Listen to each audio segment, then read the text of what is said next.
chụp mình đi nơi tam là bọn prum đen kháng con tọp chùa mục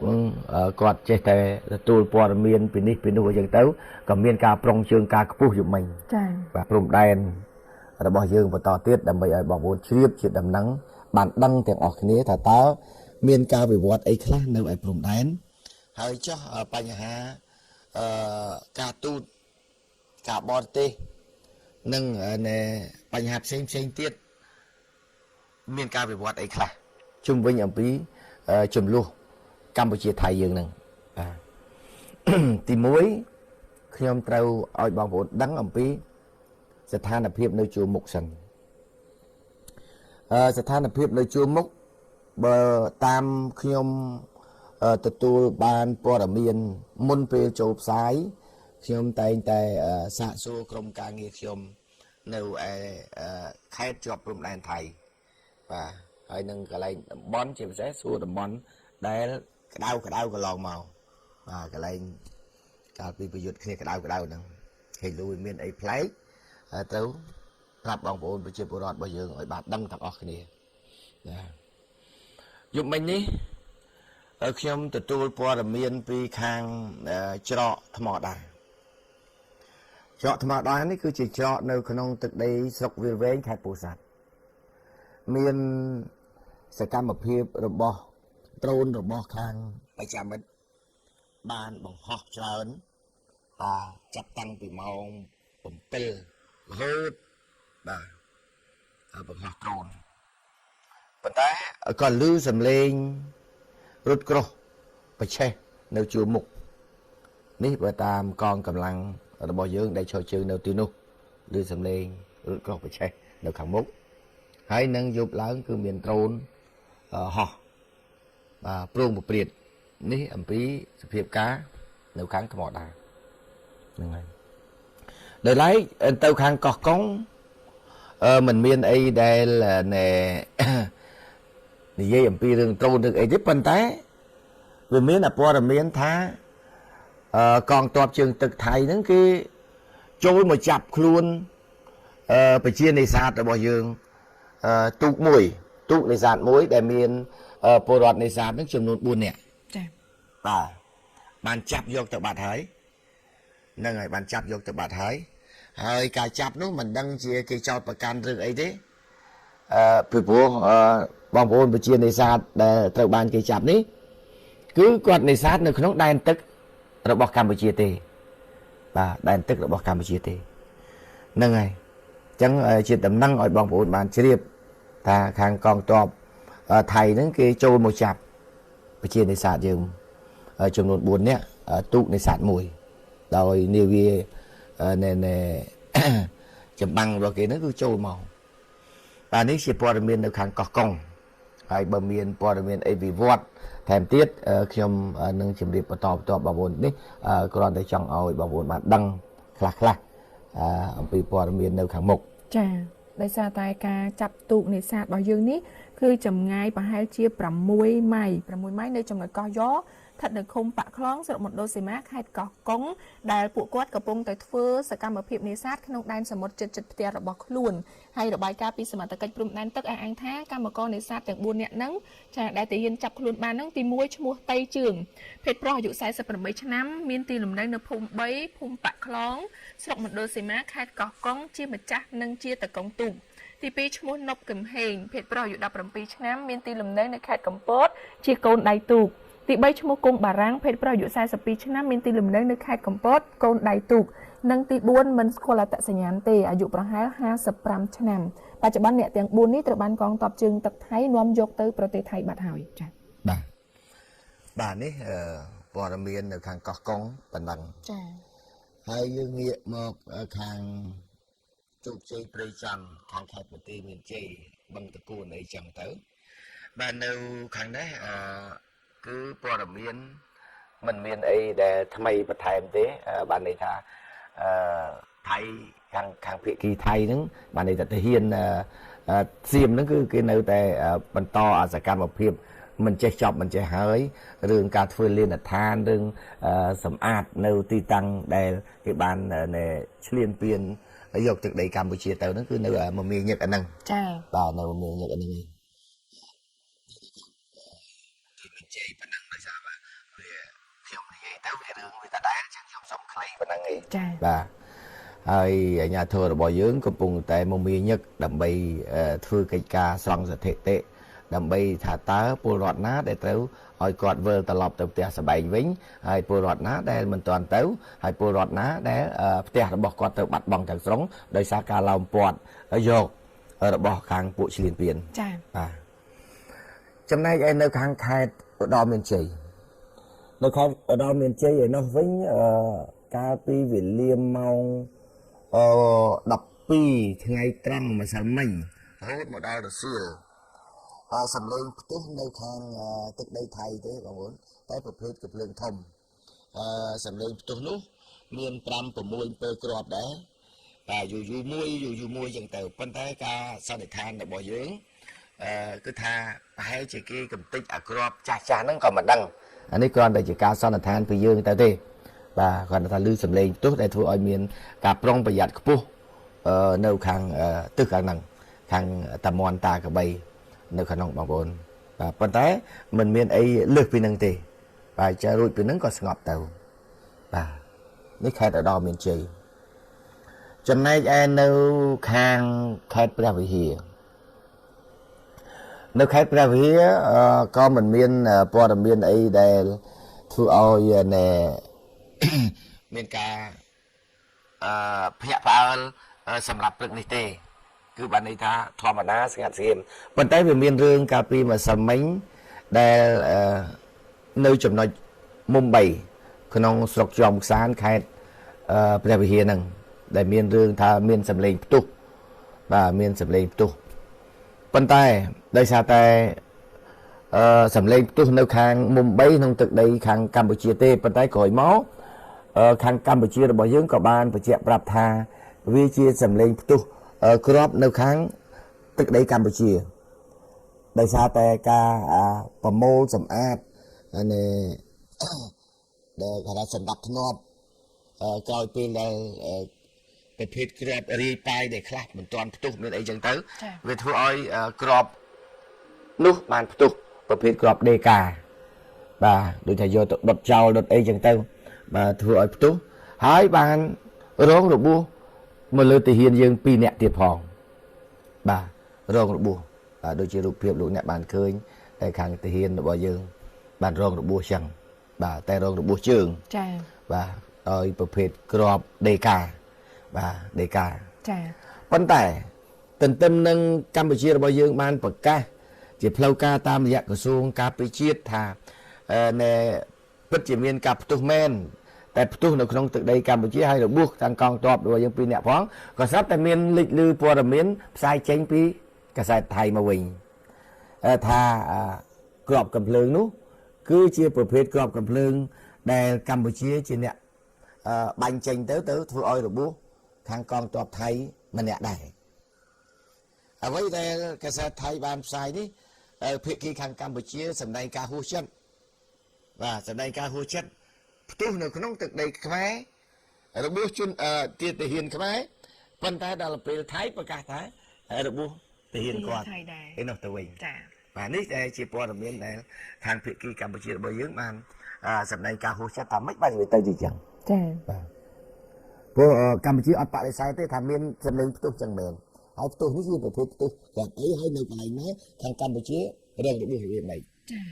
ម្សិលមិញនៅក្នុងម៉ោងដែលកំពុងតែផ្ទុះហ្នឹងតាប៉ាត់លោករដ្ឋាភិបាលក៏ទទួលបានព័ត៌មាននឹងដែរប៉ុន្តែគាត់ទទួលបានភ្លាមបានមិនប្រហែលនាទីកាសែតខៅសុទ្ធហ្នឹងបានចេញផ្សាយថាកម្ពុជាយើងបាញ់បំបីក្របបែកហ្នឹងធ្វើឲ្យផ្ទុះប៉ះពាល់របួសដល់ទាហានគេម្នាក់ប៉ុន្តែជាក់ស្ដែងគឺវាស្ថិតនៅលើក្នុងដែនដីរបស់យើងហើយអ្នកដែលរងរបួសហ្នឹងគឺយើងទេបន្ទាប់ពីមានរឿងរ៉ាវនឹងកើតឡើងថៃចាប់ផ្ដើមបញ្ចេញព័ត៌មានពីមួយទៅមួយហើយចោទប្រកាន់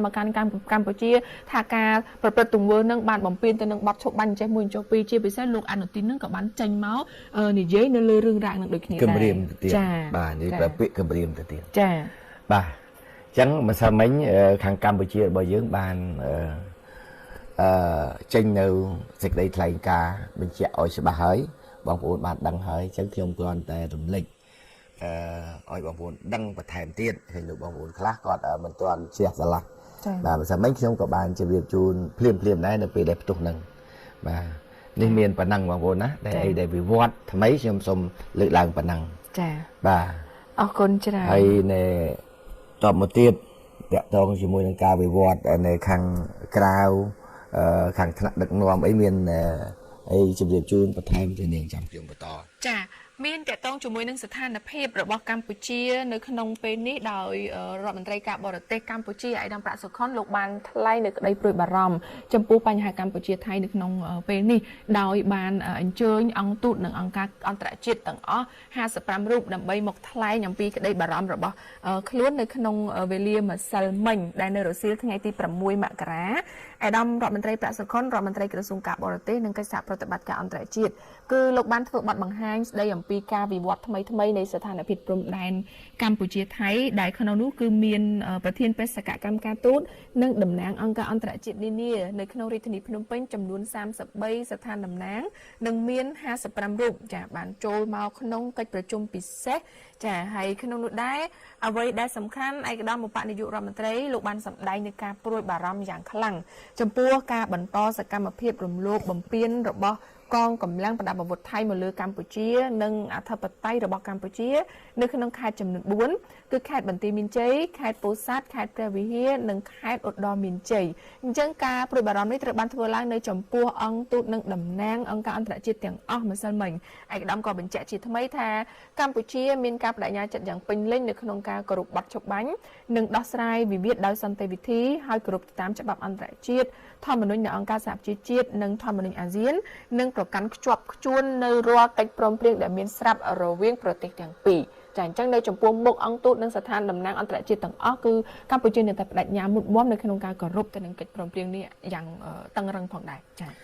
បាទប្រិមិត្តតាមពិតទៅជំនួបអង្គទូតនិងអង្គការអន្តរជាតិដែលខាងរាជរដ្ឋាភិបាលកម្ពុជាតាមរយៈក្រសួងការបរទេសកម្ពុជាដែលអញ្ជើញពួកគាត់ដែលជួបនេះតាមពិតទៅគឺជួបជាញឹកញាប់តាមពេលវេលាវិវត្តស្ថានភាពដោយសារតែគាត់ជាតំណាងរបស់ប្រទេសមួយប្រចាំនៅក្នុងប្រទេសកម្ពុជាអញ្ចឹងគាត់ត្រូវដឹងអំពីព័ត៌មានអំពីស្ថានភាពដែលចំនួនកម្ពុជាថៃដែលឈានទៅដល់ការវាយប្រយុទ្ធគ្នាទ្រង់ទ្រាយធំកន្លងមកនេះវាមានវិវត្តអីខ្លះអញ្ចឹងពួកគាត់នឹងត្រូវបន្តអញ្ជើញគាត់មកជួបអត់គិតថាជួបញឹកញាប់ពេកឬយ៉ាងណាទេប៉ុន្តែអាស្រ័យទៅដោយការវិវត្តស្ថានភាពខាងកម្ពុជារបស់យើងត្រូវតែរាយការណ៍ឲ្យគាត់បានដឹងបាទពីព្រោះគាត់ក្នុងនាមតំណាងប្រទេសនីមួយៗនៅក្នុងប្រទេសរបស់យើងទទួលស្គាល់ហើយថាមិនមែនគាត់មិនដឹងព័ត៌មានទេបាទគាត់ដឹងគាត់ទទួលព័ត៌មានគិតតម្រង់ទាំងអស់ក៏ប៉ុន្តែគេចង់ដឹងជំហររបស់រដ្ឋាភិបាលទៅពេលដែលទទួលបានព័ត៌មានពីក្រៅផ្សេងតាមប្រព័ន្ធព័ត៌មានផ្សេងហើយតើជំហររបស់រដ្ឋាភិបាលគាត់ប្រកាសយ៉ាងម៉េចជាផ្លូវការបាទអាហ្នឹងគេយកទៅផ្ទៀងផ្ទាត់ចា៎បាទយកទៅផ្ទៀងផ្ទាត់អញ្ចឹងបានន័យថាដូចខ្ញុំអញ្ចឹងទន្ទឹមនឹងខ្ញុំមានអ្នកព័ត៌មានបោះខ្លួនឯងប្រចាំនៅតាមខេត្តនីមួយហើយពេលដែលខ្ញុំចង់ដឹងថាព័ត៌មានហ្នឹងតើក្រុមអ្នកព័ត៌មានខ្ញុំរាយការណ៍ហ្នឹងវាស៊ី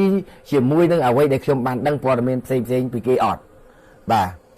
វាស៊ីគ្នាអត់វាខុសឆ្លាស់ឬក៏វាប្រឆាត់ប្រឆាំងដែរអាហ្នឹងយើងយកមកផ្ទៀងផ្ទាត់អញ្ចឹងបងប្អូនបាទអញ្ចឹងក្នុងនាមរដ្ឋាភិបាលលោកកាលណាទៅប្រកាសប្រាប់គេនៅពេលដែលអញ្ជើញតំណាងអង្គទូតទាំងអស់មកអញ្ចឹងគឺកាលណានិយាយទៅជាផ្លូវការហើយมันអាចទៅភូតកុហកគេបានទេចា៎បាទมันអាចទេបាទនេះយើងនិយាយពីការពិតមួយទៀតអ្វីដែលឯកឧត្តមឧបនាយករដ្ឋមន្ត្រីក្រសួងការបរទេសឯកឧត្តមប្រាក់សុខុនដែលលោកសម្ដែងការព្រួយបារម្ភប្រាប់ទៅអង្គទូតទាំងអស់នេះគឺត្រង់ចំណុចមួយដែលថៃគាត់ពន្យាពេលនៃការជួបប្រជុំ GBC និង JBC បាទហេតុអីបានព្រួយបារម្ភចំណុចនេះលោកដែរព្រោះដោយសារតែខាងកម្ពុជាចង់ឲ្យគណៈកម្មការចម្រុះខណ្ឌសីមាព្រំដែននេះនិងគណៈកម្មការព្រំដែននេះ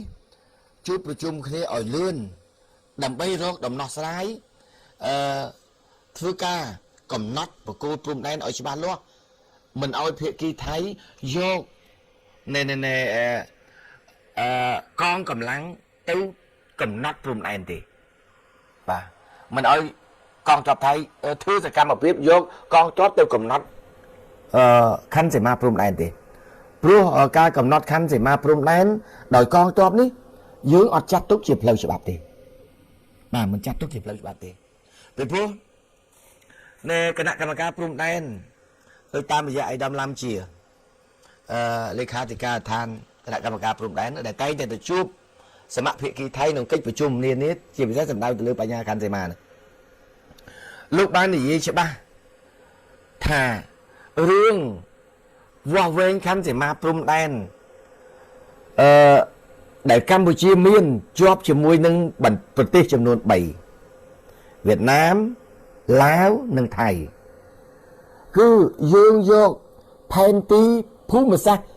ឥណ្ឌូចិនមកប្រើប្រាស់ដូចគ្នាទាំងអស់គ្មាននរណាមួយយកផែនទីក្រៅពីនឹងមកប្រើទេបាទព្រោះប្រទេសទាំងអស់ហ្នឹងពេលនៅក្នុងភូមិសាស្ត្រឥណ្ឌូចិនសិតតែក្រោមអាណានិគមរបស់បារាំងនេះដែលយើងចង់បញ្ជាក់ប្រាប់ដែលយើងទៅជែកអំពីរឿងបញ្ហាផែនទី1លើ200,000នេះហើយយើងបដិសេធមិនយកផែនទី1លើ50,000របស់ថៃនេះដោយសារវាមិនមែនជាផែនទីឥណ្ឌូចិនបាទឥណ្ឌូចិនអញ្ចឹងទាំងអស់ទាំង3ប្រទេសគឺយកផែនទីនឹងមកប្រើប្រាស់ទាំងអស់ជាសម្អាងប៉ុន្តែលើកលែងតែថៃមួយដែលគាត់បានបដិសេធទៅហើយសំអាងតែលើតែផែនទីរបស់គាត់ដែលគូវាដោយខ្លួនឯងបាទអានឹងចង់ជម្រាបជូននៃប្រិមិត្តបន្ថែមអញ្ចឹងអ្វីដែលការព្រួយបារម្ភរបស់អៃដាមឧបៈរដ្ឋមន្ត្រីក្រសួងការបរទេសលើកឡើងនេះគឺព្រួយបារម្ភខ្លាចថាថៃពជាពេលដែលយកលើកហេតុផលតាមនីតិវិធីពេលក្នុងរបស់គាត់កំពុងតែដោះមិនទាន់ចប់ប៉ុន្តែគាត់អូសបន្លាយដើម្បីធ្វើរបងដើម្បីឈូសកំទេចផ្ទះប្រជាពលរដ្ឋដែលខ្លួនកំពុងតែឡោមព័ទ្ធនេះចា៎បាទគាត់អូសបន្លាយហ្នឹងព្រោះថៃដឹងច្បាស់ខ្លួនឯងណាបើសិនបើចូលមកចរចាទៅតាមផ្លូវច្បាប់គឺអត់មានផ្លូវណាដែលអាចឈ្នះទេគឺត្រូវបកគោលទាំងអស់ហ្នឹងមកឲ្យកម្ពុជាវិញអញ្ចឹងមានតែផ្លូវមួយគឺព្យាយាមពជាពេលបាទចា៎អញ្ចឹងចំណុចដែលរឿងពជាពេលគឺតំណឹងប៉ុន្តែបើសិនជាគាត់ពជាពេលកុំធ្វើសកម្មភាពនៅតាមព្រំដែនចង់លោកឯងពជាពេលប្រហែលខែប្រហែលឆ្នាំក៏បានដែរចា៎ប៉ុន្តែពជាពេលជំនួបប៉ុន្តែសកម្មភាពក្រៅច្បាប់បន្តធ្វើបាទអញ្ចឹងនេះខ្ញុំលើកចំណុចខ្លះៗដើម្បីបងប្អូនយើងយកមកជាការពិចារណាទាំងអស់គ្នា